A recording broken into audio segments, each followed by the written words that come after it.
வணக்கம். இன்னைக்கு நாம ஒரு ரொம்பவே ஆழமான கேள்விக்குள்ள போக போறோம். காலங்காலமா மனுஷங்கள குழப்பிட்டு இருக்கிற ஒரு கேள்வி. நம்ம வாழ்ற இந்த வெளி, அதாவது ஸ்பேஸ் அப்படின்னா உண்மையிலே என்ன? அது சும்மா எல்லாத்தையும் தாங்கி பிடிக்கிற ஒரு காலி இடமா, இல்ல அதுவே பிரபஞ்சத்தோட ஒரு முக்கியமான பாகமா? வாங்க இந்த மர்மத்துக்குள்ள முழுசா இறங்குவோம். நம்ம முன்னாடி ரெண்டு பெரிய ஐடியாக்கள் மோதுது. ஒரு பக்கம் வெளிங்கிறது ஒரு பெரிய கண்டெய்னர் மாதிரி, அதுக்குள்ளதான் நட்சத்திரங்கள், கோள்கள் எல்லாமே இருக்குன்னு ஒரு கருத்து. இன்னொரு பக்கம் பொருட்கள் எதுவுமே இல்லைன்னா வெளின்னு ஒண்ணுக்கு அர்த்தமே கிடையாது, அது வெறும் சூனியம் தானே இன்னொரு கருத்து. இதுல எது சரி? தத்துவத்துல இந்த ரெண்டு ஐடியாக்களுக்கும் பேரு இருக்கு. முதல் ஐடியா பேரு பொருள் சார்பு கொள்கை. அதாவது வெளிங்கிறது ஒரு தனிப்பட்ட உண்மையான பொருள். ரெண்டாவது ஐடியா பேரு தொடர்பியல் கொள்கை. இதுபடி வெளிங்கிறது பொருட்களுக்கு நடுவுல இருக்கிற உறவுகளால மட்டுமே உருவாகிற ஒரு விஷயம். நம்மளோட கதை இந்த ரெண்டு பெரிய கொள்கைகளுக்கு நடுவுல நடக்கிற ஒரு போராட்டம் தான். இந்த கதையோட ஹீரோ சர் ஐசாக் நியூட்டன். வெளி ஒரு தனிப்பட்ட பொருள்ங்கிற ஐடியாவோட மிகப்பெரிய சாம்பியன் இவர் தான். அவரோட அந்த அசையாத மேடைங்கிற கான்செப்ட் எப்படி பிரபஞ்சத்தை பத்தின நம்ம பார்வையே மாத்துச்சுன்னு இப்ப பார்க்கலாம். நியூட்டனுக்கு வெளிங்கிறது ஒரு அசையாத, மாறாத ஒரு பின்னணி. யோசிச்சு பாருங்க, அவருடைய இயக்க விதிகளெல்லாம் சரியா வேலை செய்யணும்னா எல்லா இயக்கத்தையும் அளவிட ஒரு பொதுவான அசைக்க முடியாத ஒரு ஸ்கேல் மாதிரி ஒன்று வேணும் இல்லையா? அதுதான் இந்த சார்பற்ற வெளி. ஆனா இங்க தான் ஒரு பெரிய சிக்கல்.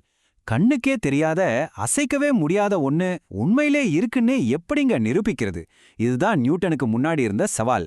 இதை நிரூபிக்க அவர் பண்ண ஒரு புத்திசாலித்தனமான பரிசோதனையை தான் இப்ப பார்க்க போறோம். நியூட்டனோட ஆதாரம் எங்கிருந்து வந்துச்சு தெரியுமா? ஒரு சாதாரண வாளில இருந்தும் அதுல இருந்த தண்ணீர்ல இருந்தும் தான். நம்ப முடியுதா? ஆமா, இந்த சிம்பிளான ஒரு வாளி தான் பிரபஞ்சத்தோட ஒரு பெரிய ரகசியத்தை நமக்கு காட்டப்போகுது. சரி, இந்த அட்டவணையை கொஞ்சம் பார்க்கலாம். குறிப்பா அந்த மூணாவது ஸ்டேஜை கவனிங்க. இங்க தான் விஷயமே இருக்கு. வாளியும் தண்ணியும் ஒரே வேகத்துல சுத்துது. அதனால வாளியை பொறுத்து தண்ணி நிலையா இருக்கு. ஆனா தண்ணியோட மேற்பரப்பு மட்டும் குழிவா இருக்கு. அப்போ அந்த தண்ணி எதையோ வச்சு சுத்திட்டு இருக்கணும்ல? அது என்ன? இதுதான் நியூட்டனோட மாஸ்டர் ஸ்ட்ரோக். வாளியோட ஒப்பிடும்போது தண்ணி சுத்தலனாலும் அதோட மேற்பரப்பு குழிவா இருக்குன்னா அதுக்கு ஒரே காரணம் தான் இருக்க முடியும்னு நியூட்டன் சொன்னார். அது கண்ணுக்கு தெரியாத அந்த சார்பற்ற வெளியை பொறுத்து சுத்துது. இதுதான் அந்த சார்பற்ற வெளி இருக்கிறதுக்கு திரும்பலேனி ஆதாரம்னு நியூட்டன் உறுதியா நம்பினார். ஆனா காலம் மாறுச்சு. நியூட்டன் கட்டின இந்த பிரம்மாண்டமான கோட்டை சரிய ஆரம்பிச்சுது. ஒரு அறிவுபூர்வமான தாக்குதல் எப்படி நியூட்டனோட அந்த அசையாத மேடையை ஆட்டங்காண வச்சுதுன்னு பார்க்கலாம் வாங்க. லைப்னஸ்னு ஒரு தத்துவஞானி ஒரு சூப்பரான கேள்வி கேட்டார். சரி, இந்த பிரபஞ்சத்தை சார்பற்ற வெளியில இப்போ இருக்கிற இடத்துல வச்சிருக்கிறோம். ஏன் ஒரு 5 மைல் தள்ளி வைக்க கூடாது? ரெண்டுக்கும் எந்த வித்தியாசமும் இல்லனா கடவுள் ஏன் இந்த ஒரு இடத்த மட்டும் தேர்ந்தெடுக்கணும்? எந்த காரணமும் இல்லனா அந்த ரெண்டுமே ஒண்ணுதான்னு அவர் வாதித்தார். அதுக்கப்புறம் வந்தார் எர்ன்ஸ்ட் மார்க். அவர் இன்னும் ஒரு படி மேல போய் சொன்னாரு, சரி, நியூட்டனோட வாளியை அப்படியே நிலையா வச்சுக்கிட்டு அதை சுத்தி இருக்கிற மொத்த நட்சத்திரங்களையும் கேலக்சிகளையும் சுழற்றி பாருங்க. அப்பவும் அந்த தண்ணி வளைஞ்சு போகாதுன்னு உங்களால நிரூபிக்க முடியுமான்னு கேட்டாரு. அதாவது தண்ணி வளைஞ்சதுக்கு காரணம் சுத்தி இருக்கிற பிரபஞ்சம் தானே அவர் சொன்னார். இது எவ்வளவு புரட்சிகரமான யோசனை பாருங்க. நிலைமம், அதாவது இனேஷியாங்கிறது ஒரு பொருளோட குணம் இல்ல. அது அந்த பொருளுக்கும் பிரபஞ்சத்துல இருக்கிற மத்த எல்லா பொருளுக்கும் நடுவுல இருக்கிற ஒரு இன்டராக்ஷனால வருது. ஒருவேளை பிரபஞ்சத்துல வேற எதுவுமே இல்லைனா அந்த வாளி தண்ணி வளைஞ்சிருக்காது. இந்த தத்துவ விவாதங்கள் ஒரு பக்கம் நடந்துட்டு இருக்கும் போதே உண்மையான அறிவியல் சோதனைகள் வேற சில உண்மைகளை சொல்ல ஆரம்பிச்சது. இந்த டைம்லைனை பாருங்க. கொஞ்சம் கொஞ்சமா ஐன்ஸ்டீனோட புரட்சிகரமான தியரிகள் நியூட்டனோட அந்த நிலையான வெளிங்கிற கருத்தை உடைச்சு நொறுக்கிடுச்சு. ஐன்ஸ்டீன் என்ன பண்ணாருன்னா, நியூட்டனோட அந்த கடுங்கான பெட்டிக்கு பதிலா வெளி நேரம், அதாவது ஸ்பேஸ் டைம்னு ஒரு விஷயத்தை கொண்டு வந்தார். இது ஒரு 4 பரிமாணம் கொண்ட ஒரு வள மாதிரி. அது சும்மா இருக்காது. அதுல இருக்கிற பொருள் அதை வளைக்கும், இழுக்கும், ஏன் அலைகளை கூட உருவாக்கும். கதை இத்தோட முடிஞ்சிருச்சு நீங்க நினைக்கலாம். அந்த சார்பற்ற வெளிங்கிற ஐடியா காலின்னு தோணுச்சு. ஆனா இங்கதான் ஒரு செம ட்விஸ்ட். பிரபஞ்சமே பதிலடி கொடுக்க ஆரம்பிச்சுது. சரி, ஐன்ஸ்டீன் சொன்னது சரி. ஒரு நிலையான மேடை எதுவும் இல்லைன்னா அப்போ எல்லா இயக்கமுமே ஒண்ணு சார்ந்ததுதானா? எதையுமே நிலையா இருக்குன்னு சொல்ல முடியாதா? இந்த கேள்விக்கு அண்டவியல் ஒரு ஆச்சரியமான பதில வச்சிருந்தது. 369 கிலோமீட்டர் ஒரு செகண்டுக்கு. இது வெறும் நம்பர் இல்ல, இது ஒரு பெரிய உண்மையோட சாவி. இந்த வேகம் எதோட வேகமா இருக்கும்னு ஏதாவது ஐடியா இருக்கா? இதுதான் நம்ம சூரிய குடும்பம் மொத்த பிரபஞ்சத்தையும் வச்சு பார்க்கும்போது போற வேகம்.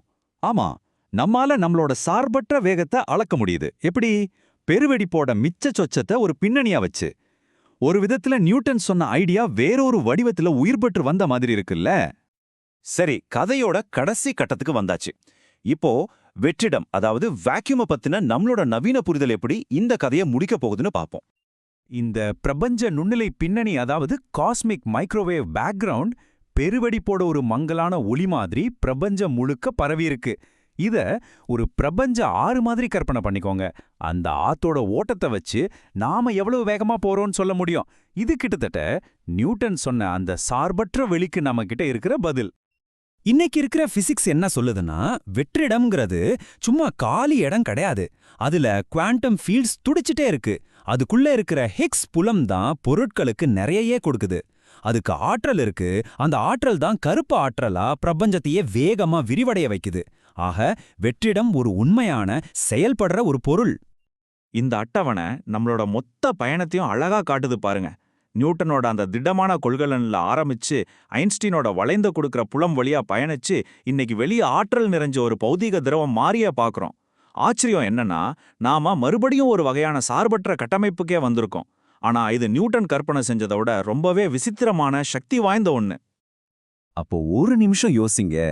வெளிக்குன்னு தனியா ஆற்றல் இருந்து அதால கேலக்சிகளையே தள்ளிவிட முடியுதுன்னா, அப்ப அது உண்மையிலே என்ன? வெளிங்கிறது வெறும் சூன்யம் இல்ல. அது ஒரு சக்தி வாய்ந்த செயல்படுற ஒரு சத்தம்னா அதோட உண்மையான ரகசியம் என்ன?